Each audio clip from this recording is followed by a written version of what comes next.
నమస్కారం ఘంటరవానికి స్వాగతం. ముందుగా ప్రధాన అంశాలు. భూకంపం ధాటికి వణికిన పాక్ ఆఫ్ఘనిస్తాన్, భారీగా ప్రాణ ఆస్తి నష్టం, సహాయ చర్యలు ముమ్మరం.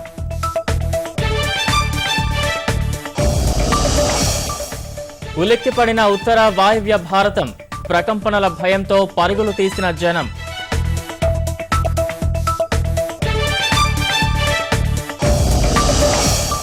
హిందూకుష్ పర్వత శ్రేణుల్లో భూకంప కేంద్రం, 7.5గా తీవ్రత నమోదు.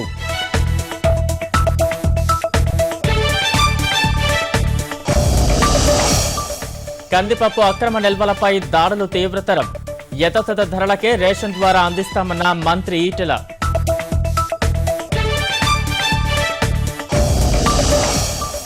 రుణమాఫీ మొత్తం ఈ ఏడాది చెల్లిస్తాం, శాసనసభలో ప్రకటనకు కట్టుబడి ఉన్నామన్న పోచారం.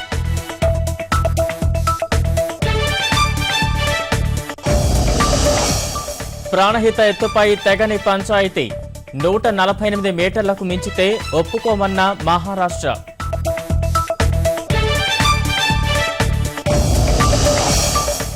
బాలిలో చిక్కిన మాఫియా డాన్ చోటా రాజన్, ఇంటర్పోల్ తాకిదులతో పట్టుకున్నట్లు సిబిఐ ధృవీకరణ.